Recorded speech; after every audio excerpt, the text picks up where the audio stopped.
All right, good afternoon. We'll go ahead and get started.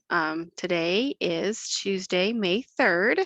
I'm Courtney Neubauer, and today we'll have our monthly nutrition support monthly call. Most of the areas that we'll discuss today are similar to what we've seen in past agendas. So while there are a few minor updates, most of today will be reminders as we approach the end of the school year and are transitioning to summer programs, whether it be seamless summer or summer feeding, just making sure that that transition is smooth and an understanding of some of the options that are available. So we'll start with talking about pandemic EBT or PEBT, a little bit about where we are with supply chain assistance funds, summer food service options, reminder of the transitional standards on milk, whole grains, and sodium to help with planning for next school year, e-scholar updates. This is a big one, something that we've been working on really closely with a lot of you. So an update there, training updates, and then just other program reminders. So to start, our pandemic EBT. So many of you are probably aware that the pandemic EBT for 21-22 has started and that many families have begun receiving cards. So these documents here are all links to the flyers that were created by DCFS to answer questions and announce the PEBT benefits for 21-22. This chart on this page depicts the planned dates when payments will be processed. And so the DCFS is asking for school systems to submit the data within their required period so that the data is able to be processed and they're able to issue benefits as planned. The first issuance went out on Tuesday, March 29th, and issuances are continuing to be released every Tuesday evening through the end of the issuance cycle. The benefits for PEBT 21-22 are slightly different than they were in 2021. So in this school year, it is looking at specifically COVID-related absences and being why a child would receive benefits. So in a particular month, if the child is at home learning or in quarantine due to COVID, so unrelated to other weather incidences, but this would be specifically quarantine or at home learning due to COVID, there are different tiers. So tier 1, tier 2, tier 3, and from there we'll determine the amount of benefit that a family will receive for each month. If a child is completely virtual because of COVID and they've elected to be completely virtual, then that child would receive the tier 3 benefits because that is where the fully virtual benefit lies. If the child is virtual for less than the 16 days, then they would fall into one of the other 2 tiers. Unexcused absences or non-COVID sick days or weather days or other absences that are not COVID related do not qualify as PEBT benefit days. So that is something that is very particular to this school year, that those absences must 100% be related to COVID to qualify for PEBT. School systems are definitely submitting files. The file submission goes through the PEBT admin portal. At this point, if you are the designee for your district, you have probably or hopefully already set up your account. Data managers are often the staff member responsible for submission of this data, but we have had many school districts where the child nutrition director or child nutrition staff are heavily involved with this process. And we also know that y'all get a lot of questions from families because you are the provider of the meals, and this PEBT benefit is related to the inability to access those meals, that you get the question. So I want to make sure that you fully understand what is being asked of the data managers, just in case you get questions from parents or from other people within your school district. So this file is going to look very, very similar to the last file that was submitted. The difference will be the method of instruction here. It's tier 1, tier 2, tier 3, whereas before it was, hybrid virtual. But they're really, this year, not really as much of that hybrid schedule. So it's more of a quarantine type of absence or closures related to that. And then each month it stands alone for if a child receives benefits. So each month that they could potentially be at a different tier. So if there is a child that was quarantined in only January, then that child may not receive any benefits for any of the months but January. But there may also be instances where the child's receiving benefits from every month if they are 100% virtual.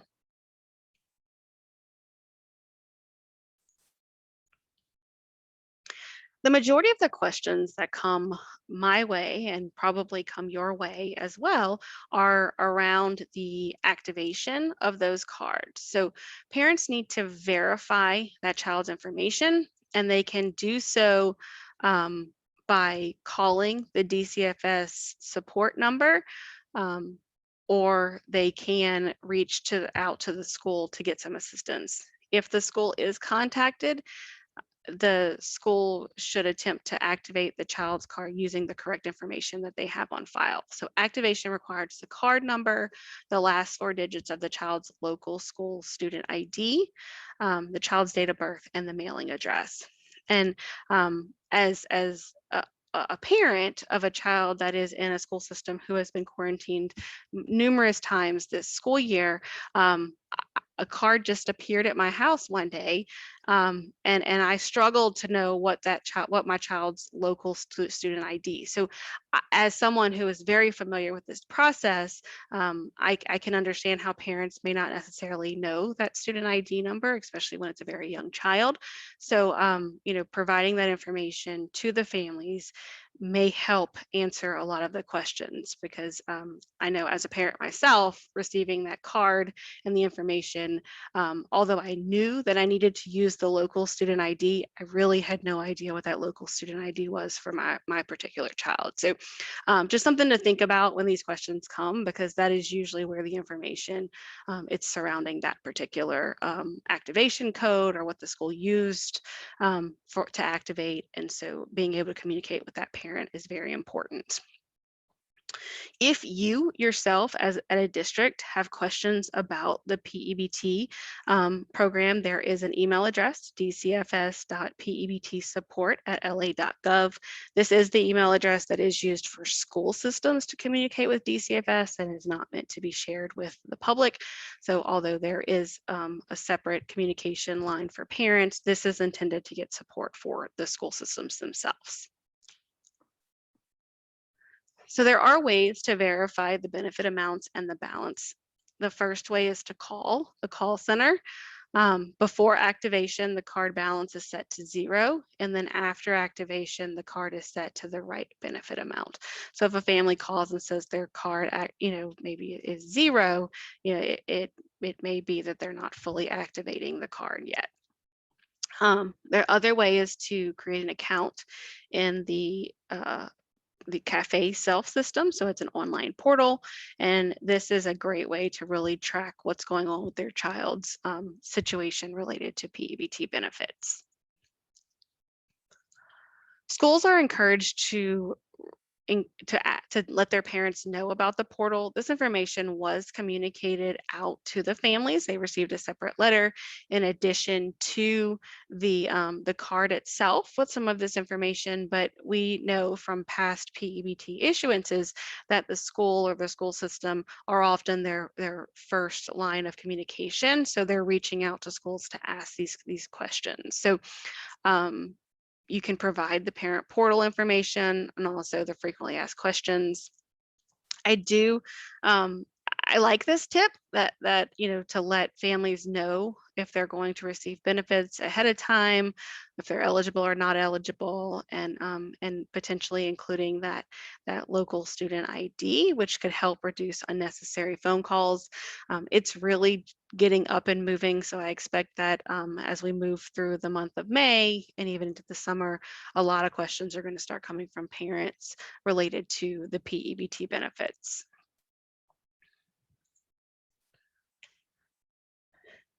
DCFS does have office hours. So the office hours are weekly. It's Tuesday at 10, and the link here is the Zoom invite. So if you want to attend this, I strongly encourage you to do so if you are at all in the PEBT process, as it will help you understand what's being asked of data managers and also where they are in timelines and data and issuance of cards. The second area that we will discuss is the supply chain assistance funds. So these funds have all been paid out to our school systems. So these are the funds that were intended to support the purchase of foods for school meals. And we provided these funds into the child nutrition account, and it is meant to purchase products, food products. There are specific requirements on what is allowable and what is not allowable, which we'll discuss on the next slide. But overall, we had over $16 million that we allotted to school systems that operate the National School Lunch, School Breakfast program to spend on the purchase of food. Some examples of allowable products. So the most important thing to understand is that it has to be a domestic food product that is unprocessed or minimally processed. So this can be something. What most of our school systems are doing is they're using this to purchase fluid milk, as fluid milk is domestic. You can also use it to purchase other food items, whether it be other dairy foods like cheese and yogurt, fruit and vegetables, which also includes juices, grain products like pasta and rice, or meats that are whole pieces or ground meat, or things like beans and legumes. But if you're going to use them for all of these items, we have to make sure that those items are domestic. And so oftentimes many of these products are not domestic, so those purchase of those products would not be allowable under this funding. So just something to think about when you're tracking and what you want to spend this money on. There is not an expiration to spending this money, but there is a tracking requirement. So whatever is the easiest for you to track, whether it be that you want to just get this done as quickly as possible, so you're using it for all domestic food products, or it's something that you're okay with dragging out into next school year and only tracking something that is really easier to track, like milk. It's totally your call. The foods can be in a wide variety of processing states, whether it be whole, cut, pureed. It could be fresh, frozen, canned, dried. Just it has to be minimally processed.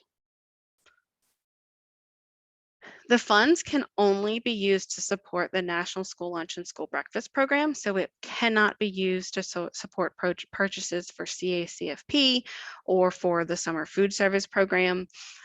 Under the National School Lunch Program and School Breakfast program, we do have the Seamless Summer option and the National School Lunch After School Snacks.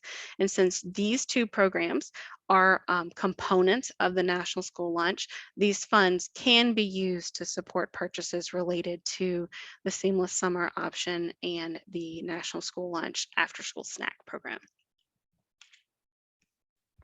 As I mentioned earlier, there is a documentation requirement. So school food authorities are required to maintain documentation supporting their food purchases and to ensure that they are allowable for the supply chain assistance purposes. So that is that they are unprocessed or minimally processed domestic food products, and that you are tracking that in an amount consistent with the regular program record keeping requirements. We deposited those funds directly into the nonprofit food service account as all other reimbursements, and those funds do not need to be tracked separately from other monies in that account from an accounting standpoint. So although you have to track the spending of that money on some kind of spreadsheet or some kind of mechanism to make sure that you're spending down that money to support the allowable purchases, the funds themselves do not have to be tracked separately within that account. We've had multiple memos that we've posted related to supply chain assistance funds. We've also had a training on supply chain assistance funds. the last memo that's listed down here at the bottom, memo SFS 22-X102, is probably the most important memo that we've posted this far. And so this memo contains the information regarding the payment. The text description of the payment in LaGov says FY22 SCA. And that payment was issued about March 18th, 2022. This memo, which includes that information of the payment, also includes that final payment amount. So we did post a few memos early on with the amounts of what was provided to schools, and based on some changes and some school systems electing to not take the funds, though that amount changed slightly. So we updated it, and we did post that as a separate memo, but we also included that updated amount with the payments memo to make it easier to find. So in the payment memo, it also contains the exact funds, amount of the funds that was received by each school system. All right, so this next slide is something that's pretty new. I know we've had some questions regarding the options for waivers for summer 22 and school year 22-23. So I'm just going to briefly discuss kind of where we are with that and what the next steps look like for those particular time periods. So USDA has not granted any nationwide waiver for summer 2022 or school year 22-23. As of now, they don't have authority to grant nationwide waivers. But what they have done is allowed states to submit individual waivers. And they provided a checklist of waivers related to each different program. So summer feeding and school lunch, school breakfast, CACFP, and as well as special milk program, which we actually do not have any participants in right now. But the options include things like the non-congregate waiver, the parent guardian pickup, and then also includes the mealtime flexibilities for other programs outside of summer, since we have the other waiver that's already been approved for summer, which I'll touch on a little bit later. To date, we have not received approval to utilize any of these waivers. So even though USDA has submitted that information out to us as a state, we have not been granted approval of those waivers, so can't really provide a whole lot of additional information as to what all that means. But what I can say is that even when approval is granted, or if approval is granted by USDA, USDA has been clear that these waivers are intended for very short incremental periods of time, and they're meant to address situations where congregate meal service is limited due to COVID-19.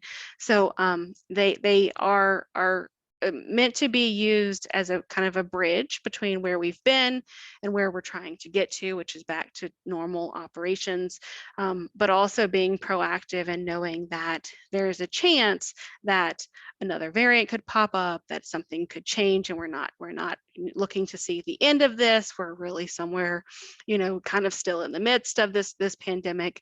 And so providing some flexibility so that schools can utilize it if needed, and they're not going to necessarily be in panic mode if something was to change in the school system, but to not necessarily have the same use of kind of this continuous use for the entire summer and school year as we've seen in the past. So more information to come. This is just kind of, I guess, almost a teaser in a sense of what's to come. It's not meant to be a teaser. It's meant to provide you with where we are in this process and what is potentially available. And as you see this information through SNA or FRAC or some of these other organizations that are probably going to submit some of this information, that you're also aware of what the intent that has been communicated to us by USDA. So you don't necessarily get your hopes up as well that this is a continuation of what we've seen with the nationwide waivers. So more information to come.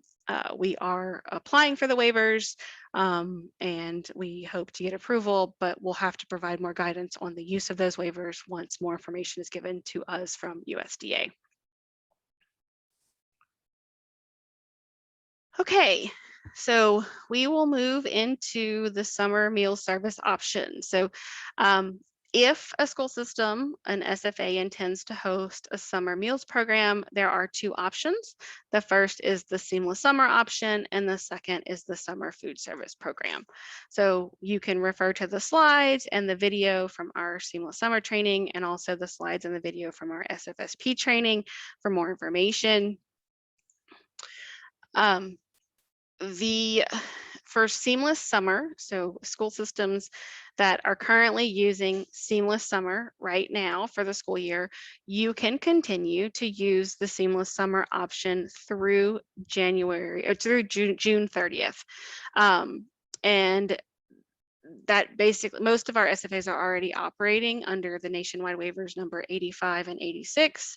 And so with those two waivers, as well as all of the other waivers that surround Seamless Summer, those flexibilities remain in effect through June 30th, but that is for Seamless Summer only.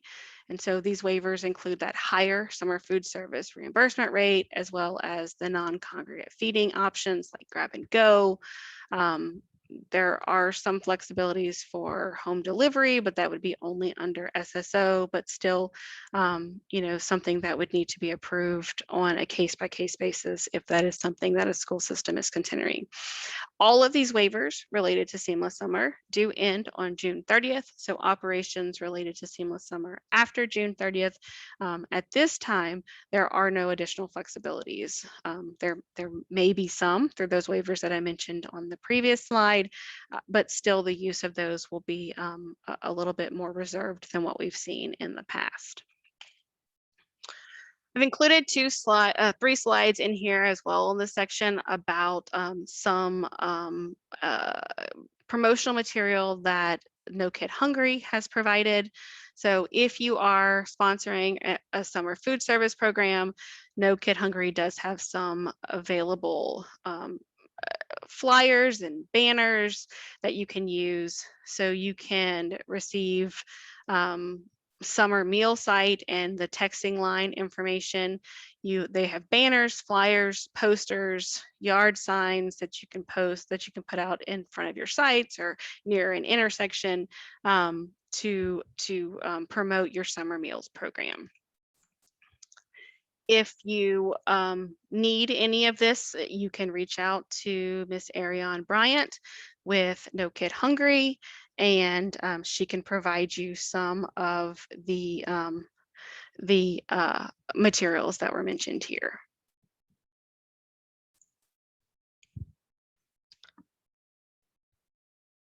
As a reminder, the Cacfp at-risk program can only operate when school is in session. So once the school year ends, even if a school system decides to operate Seamless Summer through June, once the true school year ends, the Cacfp at-risk program must end as well.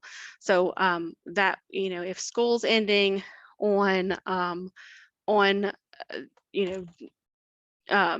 May 31st, then the Cacfp program would have to end on May 31st as well, even if the program, Seamless Summer program for summer, extends through June. So as a reminder, USDA currently does not have waiver authority, nationwide waiver authority, past June 30th, 2022. At this time, all of the waivers do end on June 30th. There are also no nationwide waivers for SFSP 2022. USDA has approved the following waivers for Louisiana related to summer feeding. It's the first week site review waiver form, meal service time restriction waiver, and the offer versus serve waiver.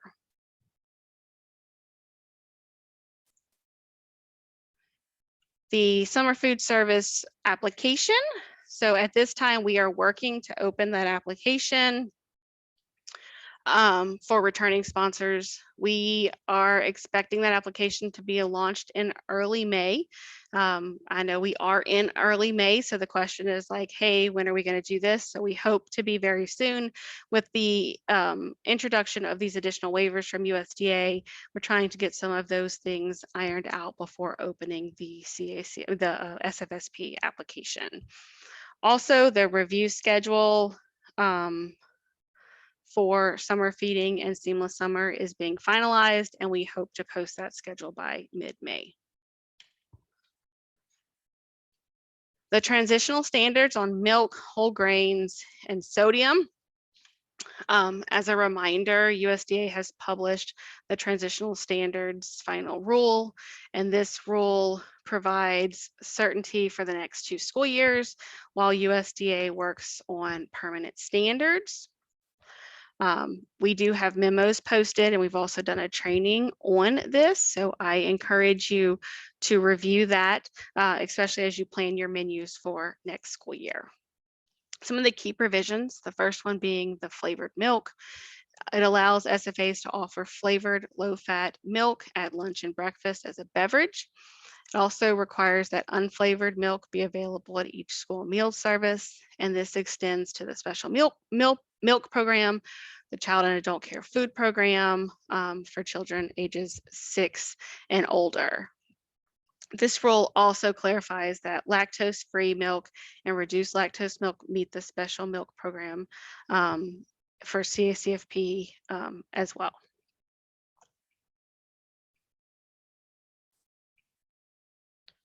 The second key provision is related to the whole grains. It requires that at least 80% of the weekly grains in national school lunch and school breakfast be whole grain rich. The remaining 20% must be enriched. And so as a reminder, the whole grain products are those grain products with at least 50% whole grains, and the remaining grains in that product are enriched. So 80% is fairly close to 100, which is a good bit different than the 50% where we've been before the pandemic, and definitely as we've used, this school year, asking for flexibility with the use of the waivers. This may be a big change and something that needs to be considered as you're planning your menus. But as of now, the grain requirement for next school year would be 80% of the grains must be, or the weekly grain offerings must be whole grain rich. The next provision is related to sodium. So for school lunch and school breakfast, we will retain the sodium target 1 for school year 22-23. And then in school year 23-24, we'll retain that sodium target 1 for school breakfast, but there will be a new interim target 1A for national school lunch for school year 23-24. And all of those sodium limits are listed here on this slide. eScholar updates in Cep Manager. So at this point, I guess, everybody hopefully has gone into eScholar Cep Manager and looked around and hopefully has reached out if the data, either they were all zeros or that your site wasn't showing up, so that we can work through correcting some of that. I do encourage you to review the direct match training for end users, which was conducted by eScholar, and the link is here. This year is very different than other years. All of our identified students must be reported in eScholar Direct Match so that it feeds into the Cep Manager system. So it is very, very important that, that the enrollment and the identified students be up to date in eScholar so those numbers are pulled correctly. Up to this point, you have self-reported that data into the CMP website using your food service software. That is not the process for this school year. The data must be in eScholar for it to pull into the worksheet. And so, we will need to assist with explaining how to do some of that if you haven't done so already. So the system has been released. The system does include the manual matches and address matches, and those need to be conducted in eScholar as well. We have training slides from 2 trainings that we hosted that are posted on Louisiana Fit Kids. So if you did not attend one of those trainings, I encourage you to look over that. LDOE and eScholar are still working to synchronize some last minute changes to the system. You need to click on the refresh button anytime you log in to eScholar, if you haven't submitted that Cep Manager, you'll want to refresh that so that it gives the system time to pull in any of those identified students that may have been matched since your last login. So wait a couple of minutes, and then if you get this message that says you need to press refresh, then you can refresh again, but it should pull in the correct data. If the sites are not showing up or your enrollment or identified figures are still not present, you can contact myself or Jane with data management. If you are a non-public school and that data is not showing up, we are still working on a fix for that to correct that issue and hope to have something very, very soon. So if you are a non-public school and still seeing zeros for your enrollment or identified students, we are working on the fix for that as soon as possible. So some of the ways that you can ensure all identified students are captured. The first is through our normal match options, which is person matching, DSNAP, and then matching options for address. So the direct match counts, so that we make sure that those are correct, you'll want to resubmit your current students to unique ID to make sure that they all have ID assignments. And you want to make sure that if that child is enrolled in your school system, that you claim the master record. So in eScholar, there's a master record, and then every time something changes on that child, whether they move schools or school districts, that child has one master record and some other history records that are basically the past of what has happened before that child is in the current school or school or grade or school system that they're currently in. So if that child does belong in your school system, you want to make sure that you claim that master record, because that master record is going to dictate whether or not those records are counted for CEP. Make sure you're running the direct match for SNAP and TANF. You want to make that it uses the master record to match. So you want to make sure that the school system does claim that master record if that child is indeed enrolled in the school system. The history records and unique ID are not used in direct match. You also need to make sure that you're resolving all your near matches, and then you can download those matches from the search feature in eScholar.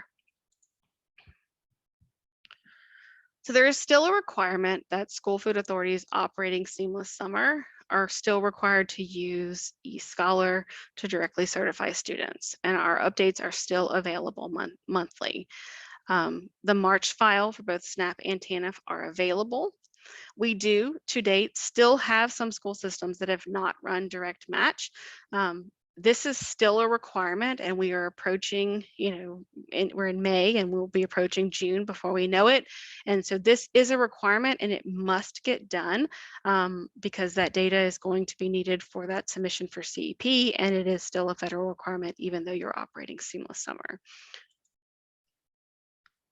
Manual authorization allows the SFA to add a direct certification flag to a different child. And so the child has to have a secure ID to do that.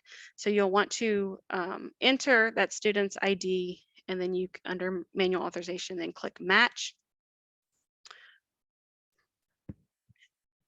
Head Start students, for some of your Head Start students, you'll also have to use that manual authorization. So eScholar will pull whatever data the school system has submitted to EdLink for their Head Start kids. If there are additional Head Start kids that do have LSIDs and are enrolled in the school system, but they have not been submitted to EdLink for Head Start, you can manually add those in eScholar Direct Match. And you would use that same system that on the previous slide, where you would enter the student ID, click match, and then from there you can select the appropriate program type. DSNAP or disaster SNAP, these children are directly certified just like any other SNAP eligible child. So to qualify children for DSNAP for this school only, we did provide a file to the school system of those children. The file was dropped in the district's FTP site. For most non-public districts, the file is located in the folder on the FTP site that's called LEA, which is your number, the LEA number, and then 001. Students that qualified for DSNAP do need to be manually added to eScholar using that manual authorization so that they count toward your identified students.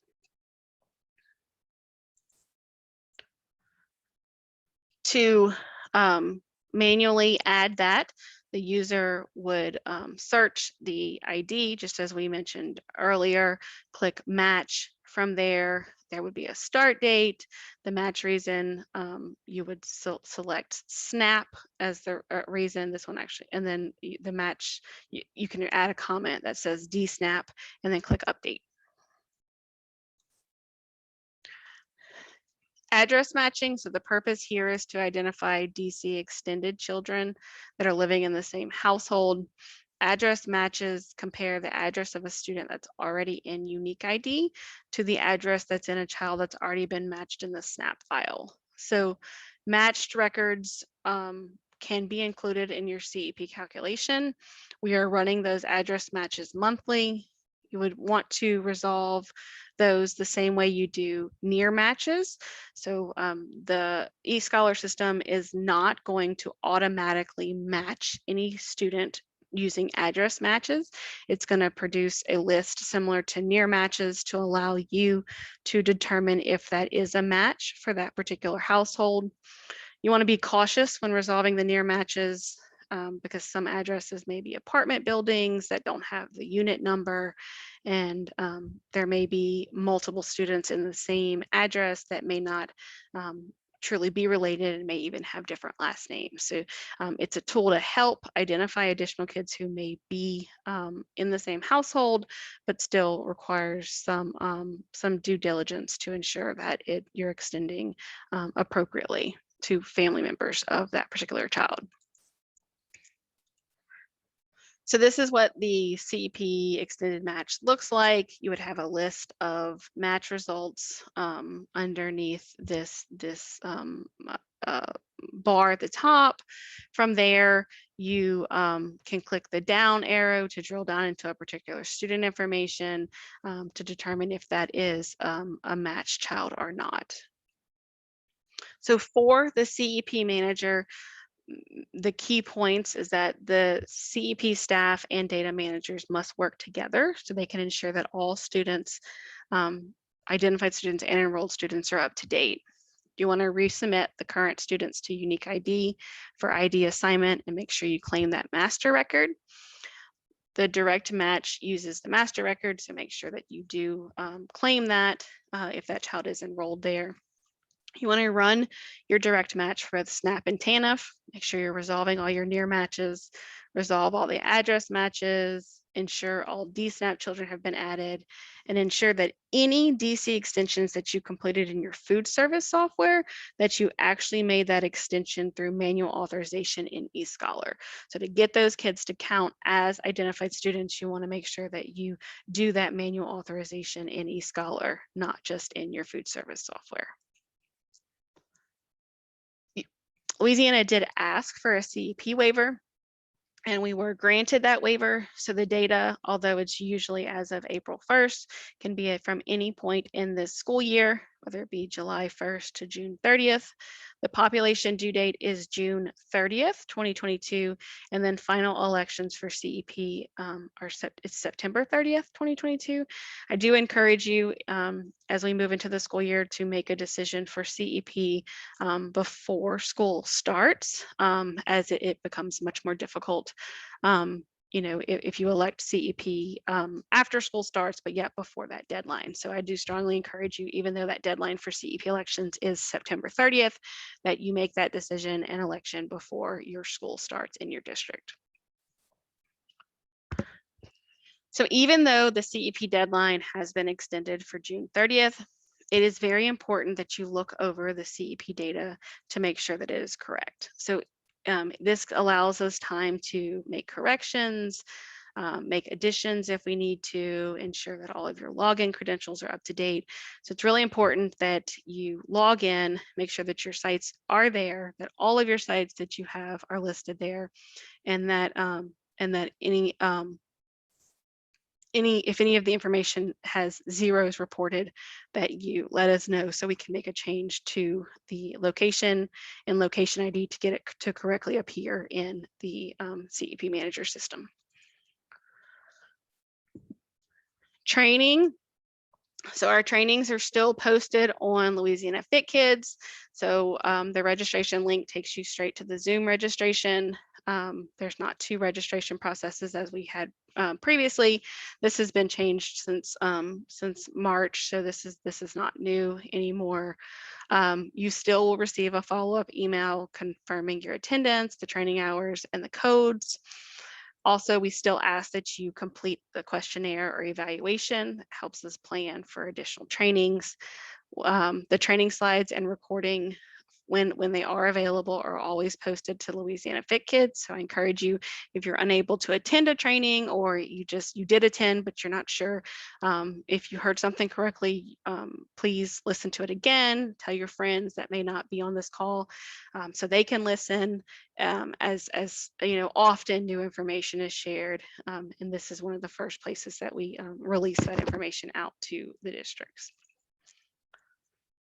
So our May trainings have been released. So we have a good bit of training coming up. Most of them are related to summer food service. So Tuesday, May 10th, we have the summer food service record keeping training. Tuesday, May 17th, summer food service, it's application revisions. Wednesday, May 18th is summer food service, the waiver options for summer 2022. Thursday, May 19th is the Summer Food Service SFSP Meal Pattern and Food Buying Guide. And then on Tuesday, May 24th, we will revert back to school lunch training with the average meal cost and paid lunch equity tool training. All of those trainings are at 1 o'clock. They're all through Zoom, and that information is in the memo posted on our website. Our next monthly call is Tuesday, June 7th. We will be in summer, so you know, I'm sure attendance will be a lot less. So we'll move into discussing some of summer and what's going on with summer, but also preparing for next school year. So you know, hopefully still have a lot of really important information to discuss even through the summer months.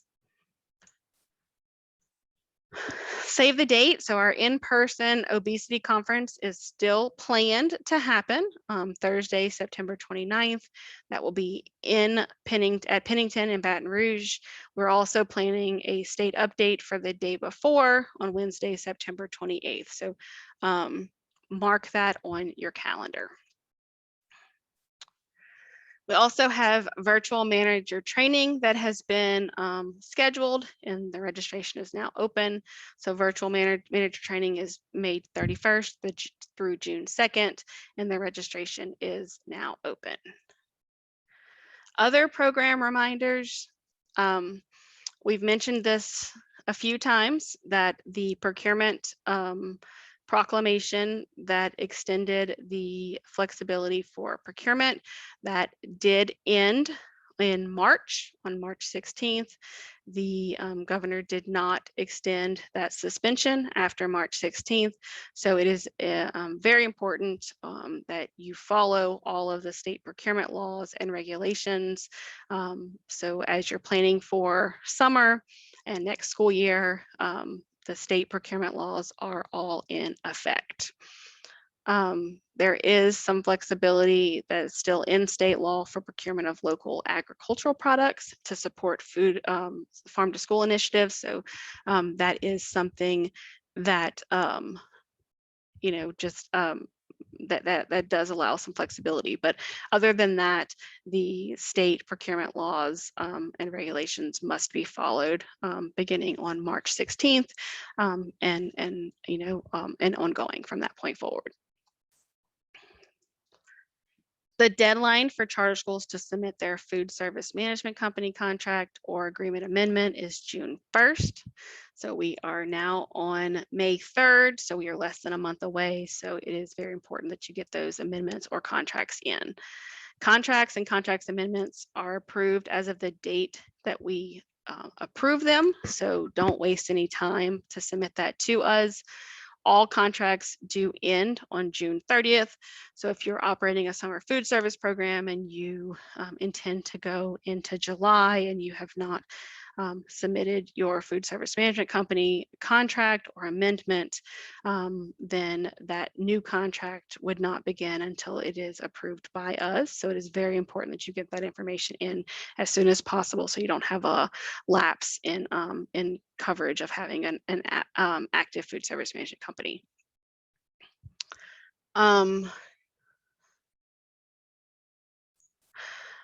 Another requirement is SAM. So just another reminder that any contracts that are at least $25,000 are required to have an active SAM registration. So this does include some small procurements in addition to formal procurements.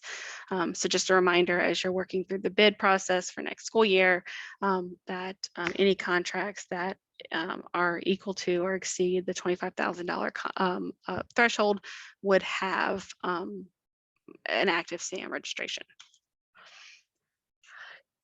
Additionally, with SAM, they are transitioning from the use of the DUNS number to a unique entity ID or UEI. This UEI is a 12-digit number and it is replacing the 9-digit DUNS identification. So the UEI is provided as part of the registration process for SAM. So as you register with SAM, you should have that number provided to you, and that will now replace the DUNS number. And it is still a requirement that everybody that's receiving federal funds have a SAM registration. Just want to make sure that you're aware that it will now have a UEI instead of a DUNS number related to it. Another reminder about health inspections. So by regulation, schools need at least 2 food safety inspections during each school year. You are required to request in writing those 2 inspections, one at the beginning of the school year, and then a follow-up request should be made by April 15th if those inspections have not been received. With your March and April claim, we do ask to have that information. So with March, a reminder appears. And then with April, you're not able to submit the claim beginning in April until the health inspection reporting has been done. So as we begin the month of May, many of our school systems are submitting or will begin to submit those April claims, and you will run into a problem getting those claims submitted if you have not done that health inspection reporting. So do make sure you get that in so you don't have a problem with your claims.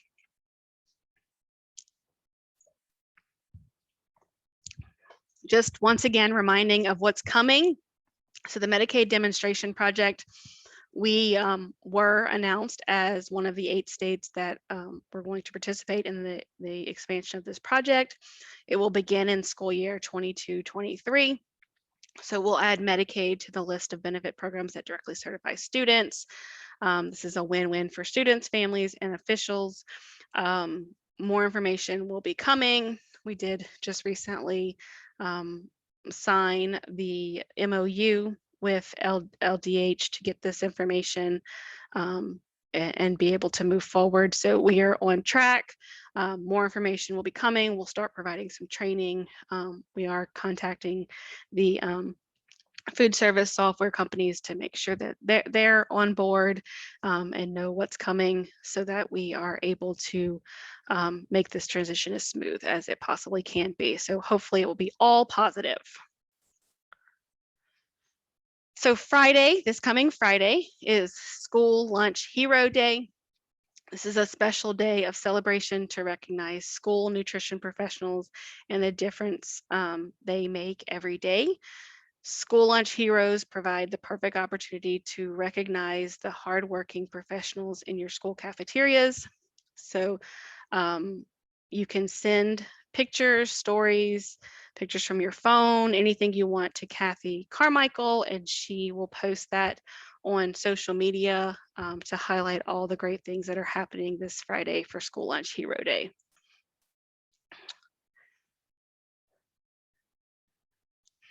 So I want to announce that we are happy to have purchased the Kid Care by Minute Menu software for all of our CACFP operators. We're hoping that this is something that reduces program operating costs. It helps support all of our agencies and centers, as well as our CACFP at-risk organizations.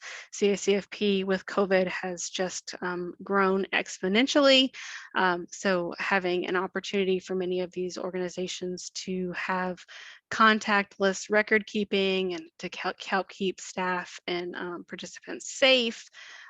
We have made this available to our CACFP sponsors. The use of this software by SFAs that operate CACFP at risk is not mandatory, but you should still have somebody attend this staff training so you can see how it works, since it is available to you at no cost.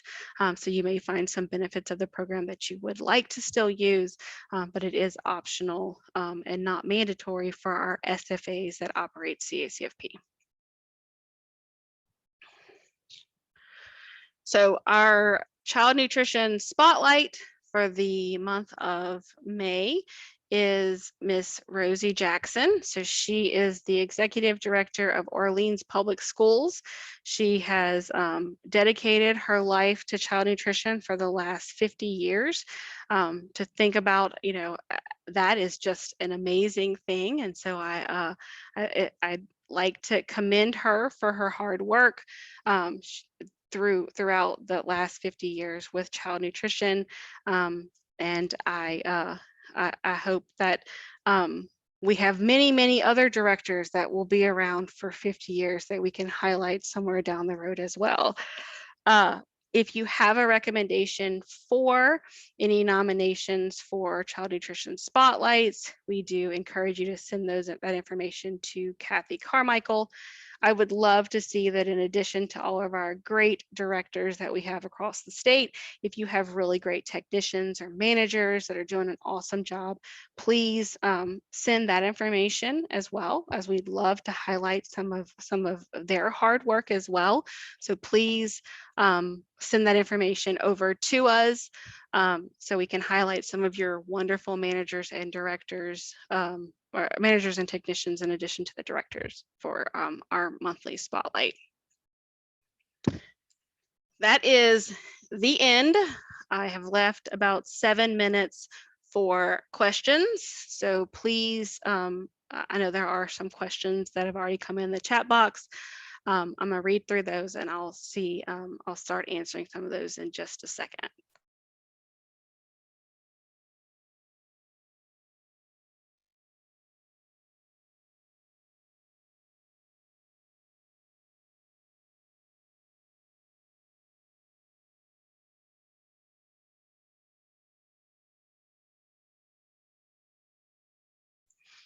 Okay, the first question is related to the PEBT parent portal. So some of the parents are calling to report that they're having some problems getting on the portal, and that they're also trying to change their address. So even if they change their address in the system, that address change has to also be approved by the school system. So there is a form that would need to be filled out to ensure that the address is something that truly does need to be changed based on the information that the school system has. So I'm providing the parent portal email, the link in the chat box for anybody that needs it. And I would get with your data manager. If they're asking for an address change, they can request the address change in the portal, but it will have to be confirmed by the school system before a new card can go out.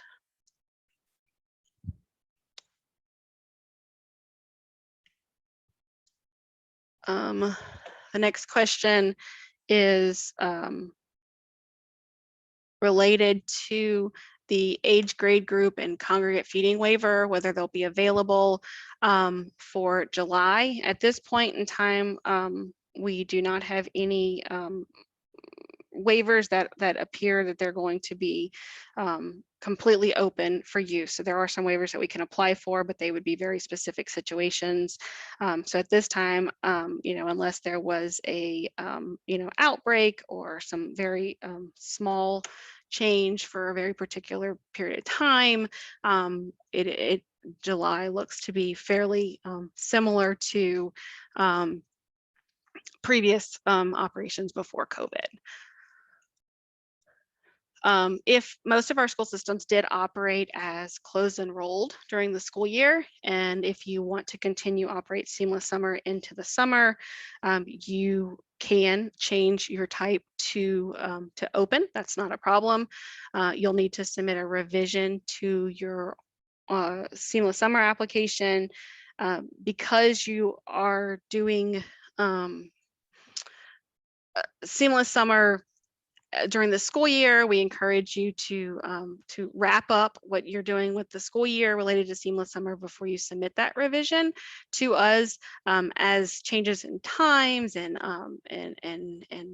number of students feeding may potentially impact the claim system. So even though it is just an extension of the application, to encourage you to be cautious about timing with asking for that revision based on when you finish school and complete the school year activities.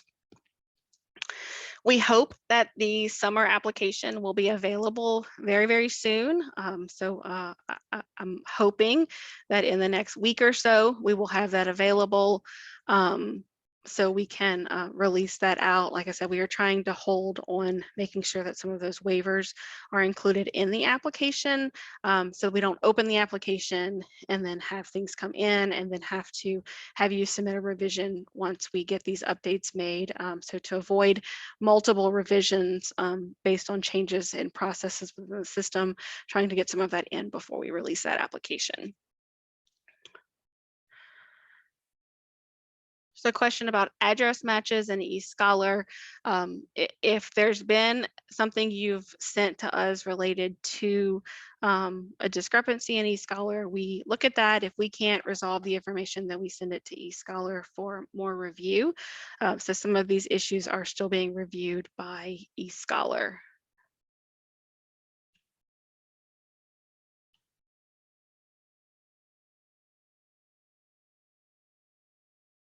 Okay, there's a question about using area eligibility for a new site in Seamless Summer.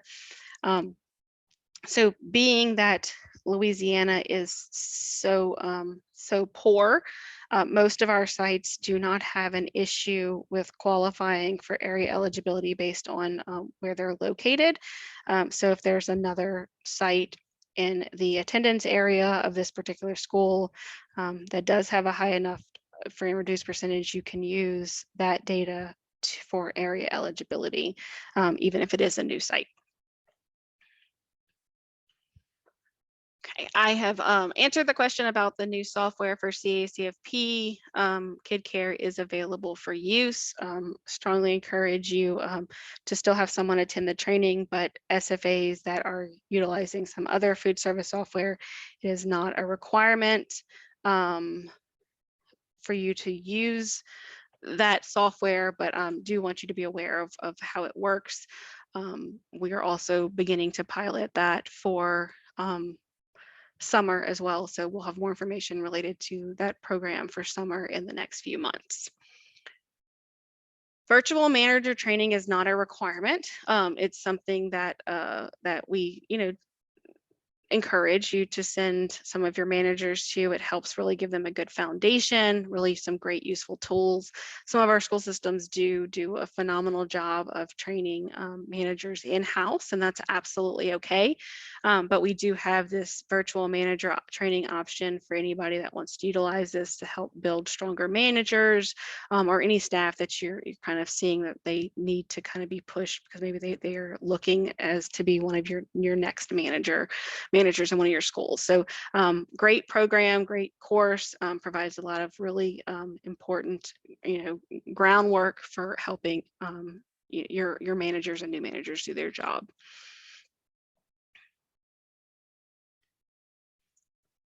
To request an inspection, you would need to reach out to your sanitarian with LDH. So whoever you normally communicate with for health safety related, you want to reach out to them.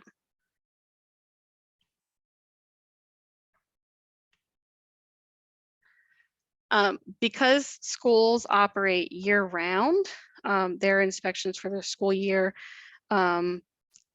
count for the summer as well. So most school systems do not necessarily need an additional inspection for summer when they're operating their own sites in the summer. Those inspections that are provided are year-round inspections for our school systems. If somebody else is operating a summer site in your schools, they would need permits and inspections under their organization. But for a school system who is operating summer under the school system umbrella, your regular school system inspections throughout the school year cover the summer months as well. You still want to kind of let your sanitarian know that you will be operating in case they do want to come out and do another inspection, but there isn't a requirement that they do another inspection for summer feeding. Are there any more questions? That's all the questions I see so far. I think I've answered everything that's come through. Any others? Going once, going twice. I'm already 2 minutes over, so hopefully going to let y'all get back to the rest of your day really soon. Okay, no more questions that are coming through. If you come up with some questions, please reach out to us. You can email us at the child nutrition programs at la.gov, which I'm going back to that slide so you can have that. You can also call us if you have any questions, 342-9661, or you can email us at childnutritionprograms@la.gov. We look forward to seeing y'all on some of the other trainings we have this month, and we will see you next month for the next monthly call. Thank you.